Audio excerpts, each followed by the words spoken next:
Hello, everyone. Welcome back to another episode of Health and Aging. I'm here with my good friend Bryant Ruano from VIM Wealth Management, and we're going to try to break up some of the stigma on what it is to own and be able to apply insurance, more specifically, long-term care insurance.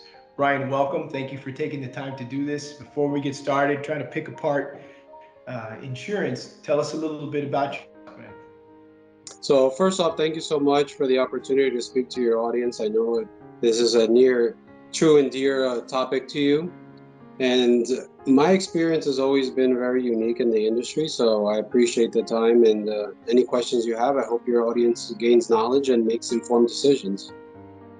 So before I ask you any questions, tell me a little bit about yourself. Tell me about your family. Tell me what makes Bryant Bryant. Absolutely. So I'm a happily married man. I have two beautiful daughters. I have a 7-year-old and a 4-year-old. And my wife and I have been married 8 years. And listen, the most important things that we have in our house are the love we have and the respect we share for one another. So I love it. what makes us our family?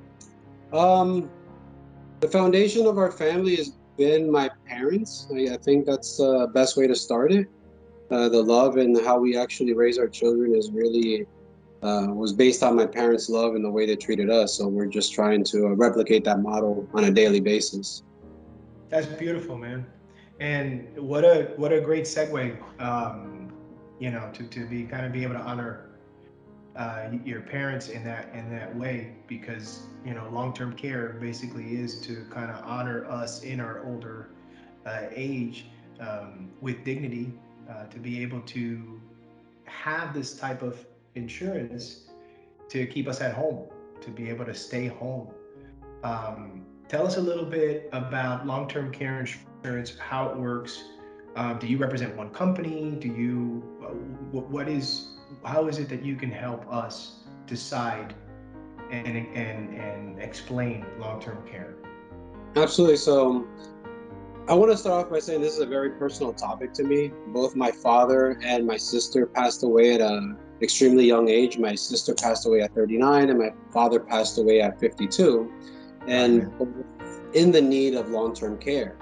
Sorry, Had man. Yeah, thank you. I mean, it's a very difficult subject to speak about, but I think it's important for everyone here to know that proper planning and choices that you make for your family members while you can is an act of love, right? I mean, I represent many companies. I don't have one that I really favor towards the other one. It's really what's going to be in the best interest of the family and what their expectation and needs are.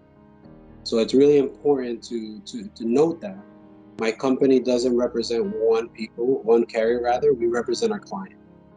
With long-term care insurance, um, in order to frame it for those that are listening, it's it's an insurance that will allow us to either pay for care at home or pay for care at a nursing home. Is that correct? Yeah, absolutely. So it's a policy that's designed to really transfer all the liability onto an insurance carrier that you don't want to take on. So it's a financial burden that we take on when we don't have long-term care. So to your point exactly, it is opportunity for us as individuals to acquire a policy to either be in a private nursing home, a public one, or a semi-private, or be at home. So those are choices we have to make, and people don't realize that those are the choices we have. So people may think that the cost is a lot less at home, but don't forget there's a lot of implications there. There is lost wages, there is the round the clock services that aren't being rendered. So there is a lot that goes with home health care that the private facilities assume that cost. The backbone to one of these policies, Bryant, usually have 5 to 6 bullet points that kind of frame the policy and say, okay, these are the 5 or 6 things that if you are limited and you cannot do these things, if you cannot do 2 out of the 6, then I guess it would kick in the policy. Is that more or less kind of like the backbone? We can get more into the details, but I mean, that's really why you would need it, because there's certain limitations that you cannot do. For example, maybe you need help getting up out of bed and into a wheelchair. That right there is a transfer. Someone's going to have to physically assist you in making that move. Another thing might be assistance in the shower. You might still be able to take a shower, but you might need a little bit of help, getting in, getting out of the shower. Uh, would you agree, more or less? That's kind of like the backbone of the policy. Correct. So yeah, there's always the two activities of daily living that are need to be compromised essentially for these policies to become active. And to your point, bathing is a huge one. Transfer is another one. Not being able to feed yourself. I mean, those are things that as we move out throughout our day, we don't take those things into account because No, it's we natural, don't. right? So as soon as you can't do them, it becomes an issue. So it's not just about being bedridden. These are activities that allow us to be productive and contributing to the society or to our families. And to live with dignity, to be able to live with dignity. Now you come and what's the first step? I'm interested. You've actually got me thinking about something that I would have never thought about. No one is thinking about getting old. No one is certainly thinking about not being able to get up from the bed and go to a chair, and needing help with that. But now I am, because you are starting to educate me. What is the first step? So aside from the underwriting process, let's just focus more on the conversation because that's a whole different conversation on the underwriting, what it takes to actually acquire the policy. But when I sit down with a family, whether it be an individual, a business owner, it doesn't matter. We sit down, the conversation doesn't really change much. It really comes down to what are the most important things to you in your life if someone were to get sick in your family. And the majority of people always say the same things. I'm always worried about the cost, and I'm worried about who's going to take care of my loved one. Those are two of the most important things that happen. So that actually opens up the conversation to say, okay, so if the cost is an issue, how do you intend to pay for long-term care if you would need it? Do you understand how much it costs? What is the average price of a policy or the average care for an individual? How long are they going to be needing this long-term care for? So those are conversations that really ramp up and to dive deep because as soon as we start talking financials, that's when it opens up Pandora's box because people Right. start really opening up and then the emotions get involved. So we start really looking at all those little leaky faucets, what I call, and to see how we can close them up, tighten them up, and actually create a solution. So whether it be a policy or other methods of funding, maybe they're a very wealthy family and they don't want to buy a policy. So we actually show them self-insurance doesn't necessarily make all the sense in the world. So those are the conversations that really are the preamble for us to start planning. And it is planning. It's not purchasing, it's planning. Because not everybody buys a policy. I wish they did, but they not everybody buys it. I mean, I would say out of 10 people that I speak to, maybe 3 or 4 people end up purchasing a policy, but the rest of them at least have a plan.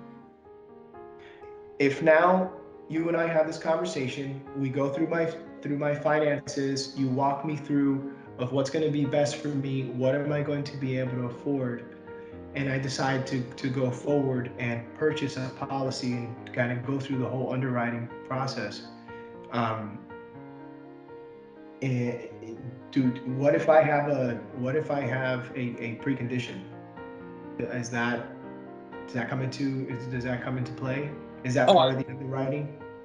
yeah. So fortunately, unfortunately, it does come into play. And I say only the only reason why I say fortunately is because at the end of the day, anytime that someone is underwritten inappropriately, and they actually slide by if you want through the system and they have a pre-existing condition that wasn't disclosed and it comes up when they actually go to claim, they deny the claim automatically because they actually didn't disclose everything in the way they should have. So it's really important to have full disclosure when you're doing these underwritings. Listen, at the end of the day, I'd rather a denial today than to assume that I'm covered. And then when I actually need the money 5, 10, 15 years later, they deny me because I didn't disclose something. So you've lost the capital. So you're negative on that side. And then you're double negative because now you need to come up with the money to actually pay for that care. So it becomes a really an effort of transparency. And listen, at the end of the day, the policy is going to do what's intended to do, is to cover you for the later days in life with proper underwriting. And it's not because they want to deny claims. Listen, at the end of the day, the insurance company do have their pros and cons, but one of the cons isn't denials based on someone telling something that was there that they didn't say. So it's really important to do that. Which goes back to the beginning when we first started having this discussion about just being transparent with everything, not just your, not just your financial house, but your health and wellness as well. Do these policies include protection for inflation? So now I have this policy and I got it, and now I want to use it 20 years later, but the cost of care is so much more than when I first got the policy. Policies come really in a vanilla flavor. You can add on as much as you possibly want to make it as wonderful or as efficient as you want. So you can add inflation riders, you can add anything you really want, that obviously with a cost. So all these things, as you add flavors to it, the sprinkles, the chocolates, whatever you want, is going to increase the cost. Nowadays, they don't even sell it to you versus sprinkles. Now they weigh things. So when you actually put that cup of ice cream, if you have more sprinkles or anything, it doesn't matter, but it's going to cost you more money. It's the same thing with the policies. There's inflation riders. There's things that level premiums. There is catastrophic. There's so many different things that you can design these policies are. But here we go again with the conversation you have with somebody up front. What's important to them and what's the most concern to them? What is the family history? Why would inflation rider be so important to you? Well, the cost of living is increasing and the cost of care is increasing. So it may be smart to have that cost of inflation rider on there. So yes, to answer your question, you can add on inflation riders. You can add a lot of things to this vanilla policy. Okay, so elimination period I know is huge. You and I talked a little bit about that before we started um, this conversation, but people don't know what an elimination period is. Can you tell us a little bit of what that is? Yeah, absolutely. So the elimination period is it's extremely important in these policies. So part of the conversation when you're meeting with the family for the first time is, do you have at least 3 months worth of savings in the event of? And I say of with dot dot dot. Why? Because I don't know what that event can be. It could be a disability, it can be long-term care, it could be a death, it can be so many different things that you're not going to be able to produce income. So 3 months worth of income is extremely important to pay your bills, to pay all the things that you need to actually keep your household running. So that ties in directly into the elimination period. So the majority of households in the United States do not have 3 months worth of savings. So the elimination period becomes very extremely relevant in how we design these policies. So I typically design something between 30 and 60 days. Because why do I do 30 and 60 days? Because I'm under the assumption that the first couple of years, when I actually give somebody a policy or design something for them, that we're going to work towards a target of getting that savings in order. So they're not going to need that money the way that people think. So we're going to earmark some of that money always to have 3 to 6 months worth of savings in some form of account, whether it's a low yielding account, a high yielding account, but something where it's the principal is secure and actually makes a little bit of money. Does a policy, now this policy will cover me at home to be at home? Will it also cover for a nursing home, or what if I need a surgery and then I need to go to a rehab? Will it help me there?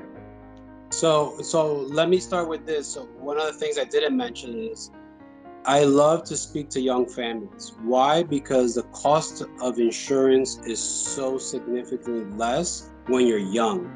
The average purchase age is around 50 years plus when they actually start looking into long-term care. And that's an industry standard. I'm a little bit of a maverick in that regards, whether it's a positive or a negative. I like to reduce costs as much as possible, so long as the cash flow allows for it. So I'm always having these conversations with young couples. So especially if somebody has family history, especially if someone has anything that could prevent them or increase the cost in the future. So if I can get a 35-year-old, a 30-year-old to buy a policy that's really going to be powerful and you can stop paying for it in the next 12 to 15 years, That's even better because now you're taking care of that slice of the pie that will take care of you when you're 65, when you're 70. And don't get me wrong, long-term care is not about age. Long-term care is exactly to what you just said. What if somebody has a surgery and they need some occupational therapy and they can't do the two activities of daily living?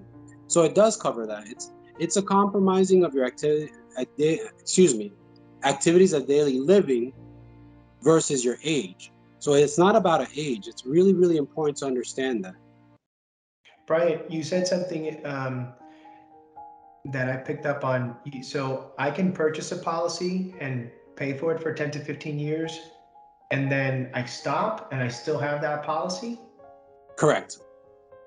and then that policy will cover me indefinitely, or there's a period of time. So this is where the conversation will get to is the types of policies that exist out there. And one of the biggest things you want to do is listen, at the end of the day, will I love somebody to pay for something indefinitely?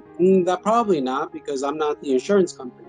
Me as an advisor, I want to make sure that this is the most efficient structure for the client. So 10, 15 years, and depending on their budget, the longer you pay for it, the least amount of money you're putting up front on a monthly or yearly basis. And the shorter period you're paying for the same amount of benefit in the back end is going to cost you more. So that's where we have the conversation. But yes, to your point, you can buy a policy that you pay it up in 10, 12, 15 years, and it'll still be good in another 25 years from now because the money is there and it's still sitting there. And that's my responsibility to choose a company that really has the financial soundness and actually are Right. structured to be able to survive turns in the economy, depressions, or anything of that nature.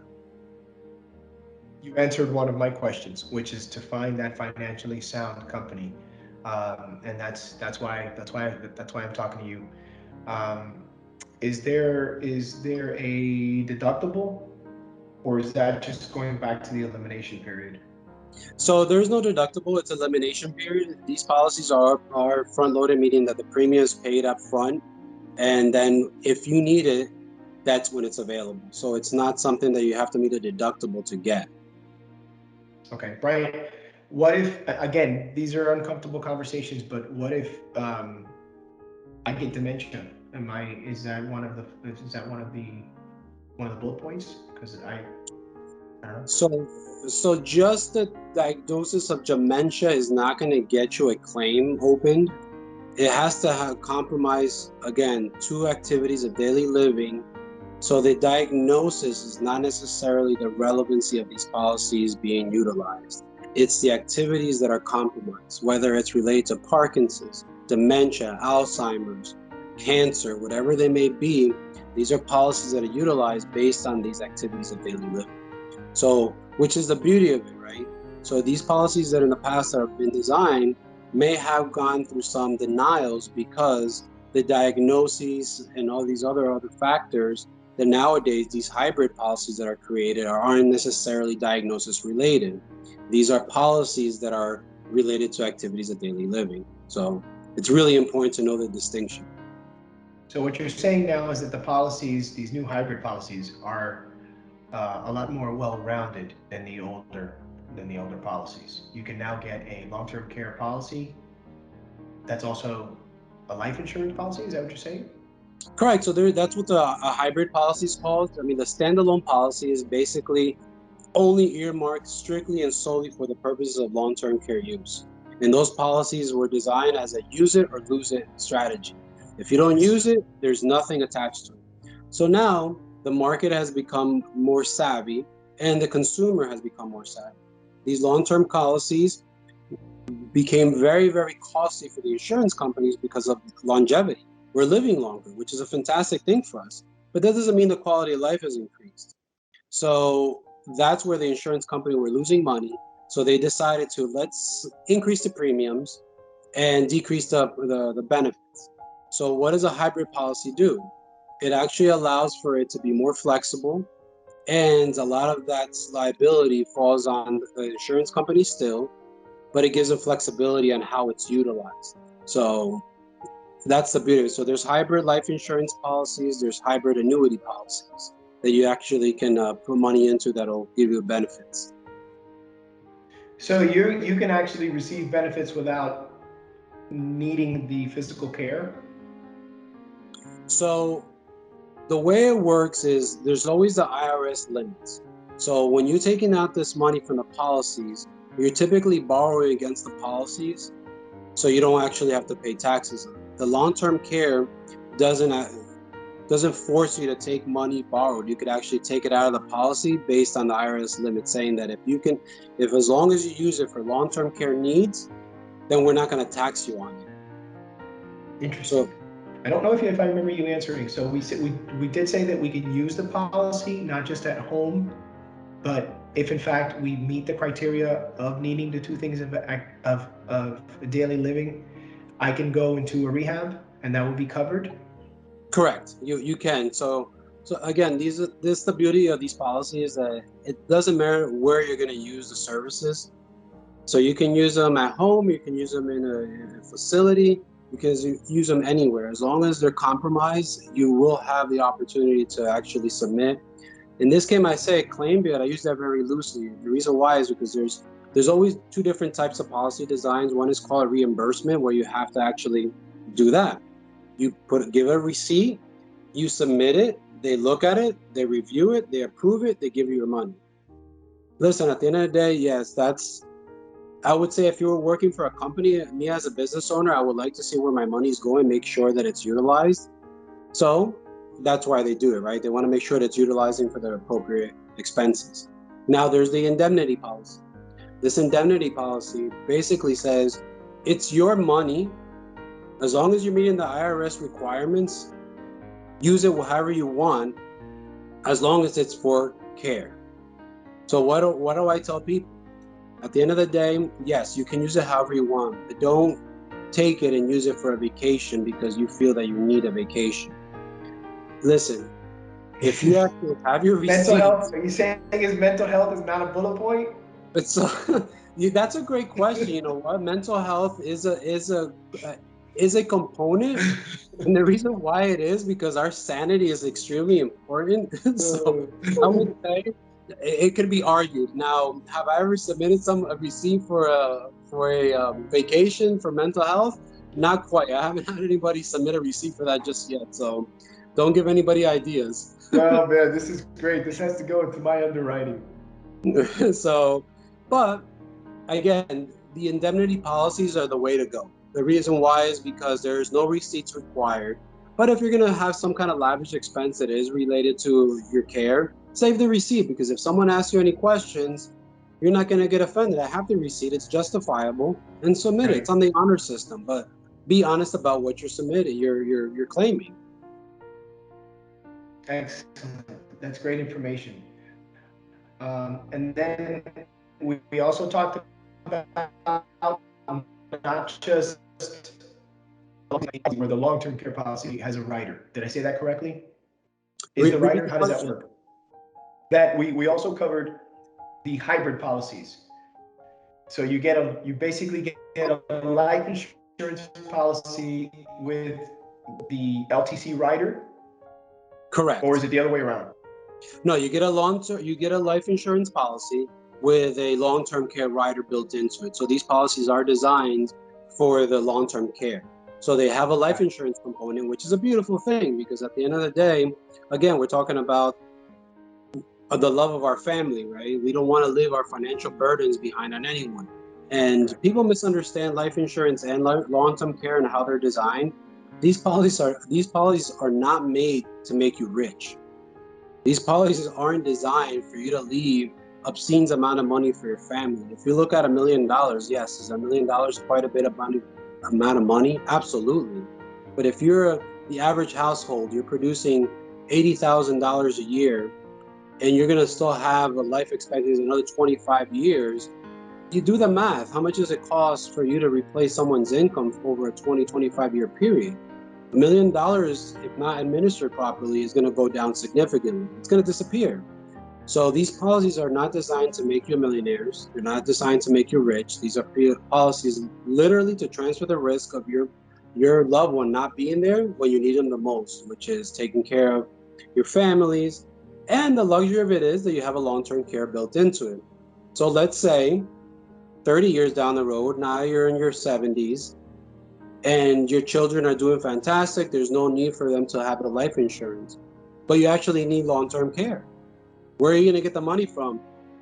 So now that insurance policy, because it has a hybrid feature, which is the long-term care rider on it, you can utilize it for that. So you're not one of the arguments that I get a lot is, well, if I'm not here, why do I care if I leave money behind? I get it. I completely get it. However, this if you're selfish, that's happily fine. You have Yeah. every right to be as much selfish as you want. But take care of yourself then. Put a long-term care rider on it where you can actually use that money in the back end. So life insurance isn't only about death, it's about what you can do while you're living to protect your well-being and your care. You want the best care? Well, prepare for it. We prepare Well for said. vacations. Well said. Well said. Brian, thank you so much for doing this. How do we get a hold of you? So two ways. One, you can email me, or you can just simply pick up the phone and give me a call. My cell phone is the best way to call me. I do have an office number. I do have an office. It is in Coral Gables. You can stop by anytime anyone would like, but I prefer a phone call or an email just because accessibility is the most important thing in the way I present myself. You have a question, you can call me. You have a question that requires a very detailed answer, you can email me and I'll give you as detailed as you need. So email or call me is perfectly fine. Brother, thank you for being such a professional. Thank you for being such an asset to families in our community. And thank you for being my dude, man, my friend. I really appreciate you. I got a lot of respect for you, and thank you for really bringing value to this topic. A lot of folks don't want to talk about this, but it's very important. So